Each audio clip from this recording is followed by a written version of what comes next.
Narito ang iyong pang-araw-araw na horoscope para sa Taurus para sa araw ng March 9, 2026. Sa pagsapit ng mapayapang umaga ng March 9, mararamdaman mo ang isang napakalakas na udyok na patatagin ang iyong mga pundasyon at pagyamanin ang mga bagay na nagbibigay sa iyo ng tunay na kapanatagan sa buhay. Ang mga planeta ay nagbibigay sa iyo ng isang pambihirang talas ng isip at matibay na katuwiran upang ayusin ang iyong mga prioridad. Lalo na sa mga usaping may kinalaman sa iyong tahanan at sa mga material na aspeto ng iyong pag-iral na nangangailangan ng mabusising atensyon. Huwag kang magmadali sa iyong mga desisyon dahil ang iyong natural na pasensya ay magsisilbing iyong pinakamahusay na sandata upang makamit ang tagumpay na may dangal at integridad sa bawat sandali ng iyong pagkilos ngayong maghapon. Pagdating sa iyong karera at mga tungkulin sa trabaho, ang petsang ito ay nagdadala ng isang mahalagang pagkakataon kung saan ang iyong husay sa pagpapanatili ng kaayusan at ang iyong dedikasyon sa kalidad ay lubos na mapapahalagahan ng iyong mga nakatataas. Mapapansin nila ang iyong mabusising paraan ng paghawak sa mga komplikadong gawain na hindi isinasakripisyo ang iyong mga prinsipyo, kaya asahan ang isang positibong balita o isang bagong responsibilidad na magbibigay sa iyo ng higit na seguridad. Huwag kang mag-atubiling ipakita ang iyong galing sa paggawa ng mga plano na nangangailangan ng masusing pagsusuri dahil ang iyong kontribusyon ay sadyang kailangan upang mapanatili ang produktibidad at ang masayang atmosfera sa loob ng inyong buong pangkat sa trabaho. Sa usaping pananalapi, ang araw na ito ay humihingi ng isang matalinong pagsusuri sa iyong mga nagawang budget upang masiguro na ang bawat bahagi ng iyong kita ay nailalagak sa mga bagay na nagbibigay ng tunay na halaga at seguridad sa iyong kinabukasan. Maaaring may lumitaw na oportunidad para sa isang investment na may kinalaman sa lupa, pagkain, o mga sining na naglalayong magbigay ng katatagan. Ngunit kailangan mong maging mabusisi sa bawat dokumento bago mo ibigay ang iyong buong tiwala at pera. Ang pagiging masinop sa iyong mga gastusin at ang paglalaan ng sapat na halaga para sa mga bagay na magpapataas ng iyong antas ng pamumuhay ng walang labis na paggastos ay magbibigay sa iyo ng ganap na kagaanan sa loob ng iyong puso at katiyakan. Ang aspeto ng pag-ibig at pakikipag-ugnayan para sa Taurus ay nasa isang yugto ng napakalalim na katatagan at matamis na pag-unawa kung saan ang iyong puso ay naghahangad ng isang relasyon na puno ng kislap at sapat na pagpapahalaga sa bawat detalye ng inyong pagsasama. Ang pagpapakita ng iyong pagmamahal sa pamamagitan ng paggawa ng isang masarap na pagkain o ang simpleng pagbibigay ng isang regalo na may malalim na kahulugan ay lalong magpapatatag sa inyong ugnayan sa bawat sandali ng inyong pagkakaisa ngayong araw. Para sa mga naghahanap pa ng makakasama, ang iyong kaakit-akit na aura at ang iyong pagiging mapagkakatiwalaan ay magsisilbing magnet para sa mga taong naghahangad ng isang partner na marunong magpahalaga sa tunay na ganda ng isang balanseng pag-ibigan. Ang iyong kalusugan ay dapat maging isa sa iyong mga pangunahing prioridad sa pamamagitan ng pagbibigay ng sapat na atensyon sa iyong lalamunan at sa iyong pangkalahatang nutrisyon na maaaring makaramdam ng pagod dahil sa iyong matinding pagtutok sa mga mabusising gawain. Ang iyong katawan ay humihiling ng sapat na pahinga at mga pagkain nagbibigay ng tamang lakas upang mapanatili ang iyong ningning habang tinatapos mo ang iyong mga obligasyon ng may sapat na kagalakan at sigla sa iyong mukha sa bawat oras. Ang pagsasagawa ng mga ehersisyong nagpapakalma sa iyong sistema gaya ng yoga o ang simpleng paglalakad sa gitna ng kalikasan ay makakatulong upang mailabas ang mga negatibong vibes at mapalitan ito ng sariwang inspirasyon na magpapatibay sa iyong buong katawan. Sa iyong pakikipagkapwa-tao, ang iyong papel bilang isang matalinong tagapayo at mapagkakatiwalaang kaibigan ay magiging sentro ng atensyon, lalo na sa mga taong nangangailangan ng iyong mabusising pakikinig upang mahanap ang kapayapaan sa kanilang sariling buhay. May isang kakilala o mahal sa buhay na maaaring lumapit sa iyo upang humingi ng tulong tungkol sa kung paano magkakaroon ng mas maayos na sistema sa kanilang tahanan, at ang iyong mga salita ay magsisilbing gabay na magbibigay sa kanila ng bagong lakas. Maging mapagmasid sa bawat pakikipag-usap dahil ang bawat impormasyon na iyong ibabahagi ay nagtataglay ng kapangyarihan na makapagpabago ng pananaw ng iba nang may sapat na paggalang sa kanilang sariling kakayahan at kalayaan sa bawat kilos. Ang iyong malikhaing isipan ay magkakaroon ng pambihirang kislap sa hapon, lalo na sa mga gawaing may kinalaman sa paggawa ng mga bagay gamit ang iyong mga kamay, paghahalaman, o anumang paraan ng pagpapahayag na nagpapakita ng iyong pagiging mabusisi sa sining. Huwag mong limitahan ang iyong sarili sa mga nakagawiang pamamaraan lamang. Bagkus ay subukan ang mga makabagong estilo na magpapakita ng iyong galing habang pinapanatili ang kalidad at dangal ng iyong mga gawa para sa iyong sariling kaganapan at kasiyahan. Ang pagbuo ng isang bagay na may layuning magbigay ng kagaanan at saya sa mata ng marami ay nagbibigay sa iyo ng ganap na tagumpay na sadyang napakahalaga para sa iyong emosyonal na pag-unlad bilang isang mahusay na individual. Para sa pamilya, asahan ang isang kaganapan sa loob ng tahanan na mangangailangan ng iyong pagiging mahinahon upang maging maayos ang takbo ng inyong samahan sa kabila ng mga posibleng maliliit na usapin tungkol sa mga gastusin o kaayusan ng bahay.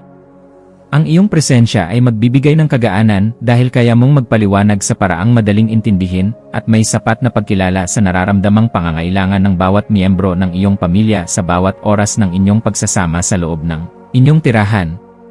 Maging mapagpatawad sa mga pagkukulang ng iyong mga mahal sa buhay at maging isang gabay na laging handang tumulong sa pag-aayos ng anumang aberya dahil ang matatag na pundasyon sa loob ng tahanan ang tunay mong sandigan sa bawat hamon.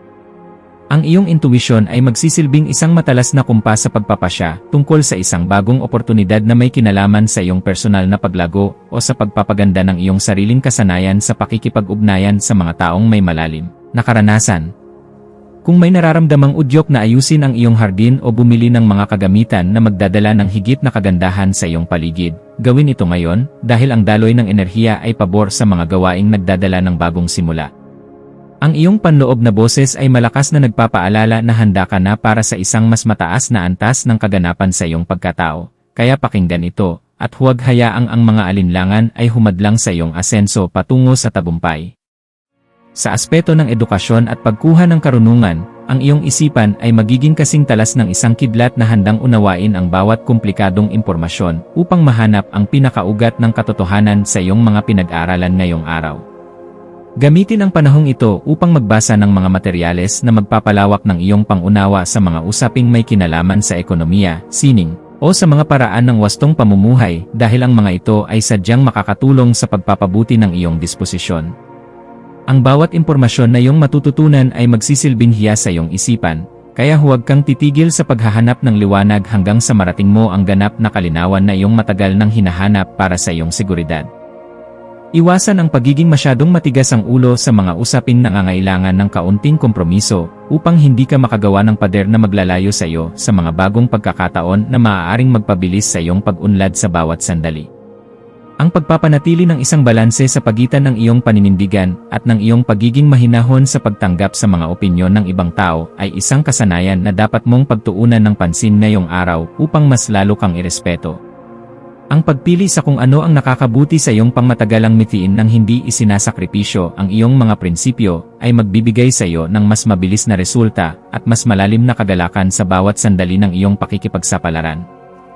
Ang iyong espiritual na aspeto ay nangangailangan din ng pagkalinga sa pamamagitan ng paghahanap ng sandali ng katahimikan sa gitna ng iyong abalang schedule upang muling makakonekta sa iyong panloob na lakas na nagbibigay ng direksyon sa iyong buhay. Ang pagninilay-nilay tungkol sa iyong mga tunay na hangarin ay magbibigay sa iyo ng sagot kung bakit kailangan mong maging matatag at kung paano mo magagamit ang iyong talino para sa kabutihan ng iyong sarili at ng iyong kapwa-tao. Ang pagpapasalamat sa bawat biyaya, maliit man o malaki, na iyong natatanggap ay magbubukas ng pinto para sa mas marami pang milagro, kaya panatilihin ang iyong integridad at ang iyong pagiging marangal sa lahat ng pagkakataon na ibinibigay sa iyo. Maging mapagmasid sa mga dokumento, email, o mga mensaheng iyong matatanggap mayong hapon, lalo na ang mga may kinalaman sa iyong mga ari-arian o mga usaping legal, at siguraduhin na naintindihan mo ang bawat detalye bago ka magbigay ng iyong pagsang-ayon. Ang paghingi ng payo sa mga taong may sapat na karanasan o sa iyong mga mentor ay isang matalinong hakbang na dapat mong gawin upang maprotektahan ang iyong mga interes at ang iyong pinaghirapan sa loob ng mahabang panahon. Ang pag-iingat sa ganitong mga usapin ay magbibigay sa iyo ng kapanatagan na ang iyong mga hakbang ay nasa loob ng katuwiran at hindi ka malalagay sa alanganin dahil lamang sa kakulangan sa mabusising pagsusuri ng bawat datos.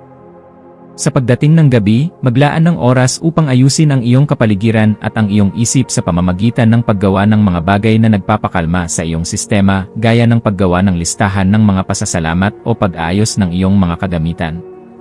Ang kaayusan sa iyong kapaligiran ay direktang nakakaapekto sa iyong pakiramdam. Kaya ang pagliligpit ng iyong mga kagamitan at ang pag-aayos ng iyong kwarto ay makakatulong upang maalis ang mga tensyon sa iyong isipan na dulot ng sobrang pagpapakapagod.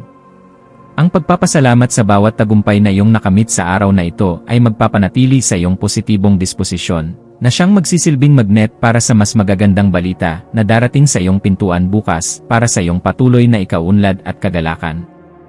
Bilang huling payo para sa iyo, laging tandaan na ang tunay na lakas ay matatagpuan sa pagkakaroon ng isang mapayapang puso na laging handang umunawa sa sarili at sa ibang tao nang may sapat na pagmamahal sa bawat sandali ng iyong pagkilos. Manatiling nakatutok sa iyong sariling landas habang nagpapakita ng malasakit sa mga taong nasa paligid mo. Dahil ang kaganapan ng iyong pagkatao ay matatagpuan sa pagbabahagi ng iyong liwanag ng may dangal sa lahat ng pagkakataon na ibinibigay sa iyo. Hayaang ang liwanag ng karunungan ang maging gabay mo sa pagtahak sa daan ng iyong mga adhikain, at maniwala ka na sa bawat pagsusumikap mo na magpakita ng kabutihan, mayroong magandang bukas na naghihintay para sa iyo sa bawat sandali. Ang iyong mga maswerteng numero para sa araw na ito ay 2, 6, at 19. Ang iyong maswerteng kulay ay luntiang emerald o pastel na asul na sumisimbolo sa kasaganaan at katahimikan. At ang maswerteng gawain para sa araw na ito ay ang pagluluto ng iyong paboritong putahe, ang mabusising paglilinis ng iyong pitaka, o ang pagtatanim ng isang maliit na halaman sa iyong bakuran upang muling mahanap ang iyong kagalakan at sigla sa buhay.